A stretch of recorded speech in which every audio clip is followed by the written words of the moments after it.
Vous entendez sûrement beaucoup parler de capteurs de CO2 en ce moment. Mais à quoi ça sert de mesurer le taux de CO2? Eh bien, c'est facile. Dites-vous que quand vous respirez, vous inspirez de l'oxygène et vous expirez du CO2.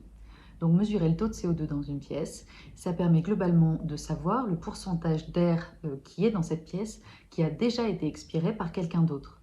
Donc, si cette personne est contaminée et contagieuse, eh bien, l'air qu'elle expire l'est aussi. Ça permet donc de mesurer globalement le risque d'être contaminé dans cette pièce. Alors évidemment, vous allez me dire qu'il n'y a pas besoin d'un capteur de CO2 pour ouvrir une fenêtre, ça c'est sûr. Mais on ne se rend pas forcément compte de la vitesse à laquelle l'air évolue.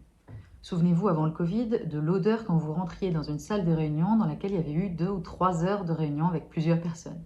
Ça sentait mauvais, hein? Ben voilà. Au moins, l'avantage du capteur de CO2, c'est qu'on sait immédiatement quand il faut aérer. Dans les pièces où on porte un masque, à partir de 800 ppm, il faut immédiatement aérer.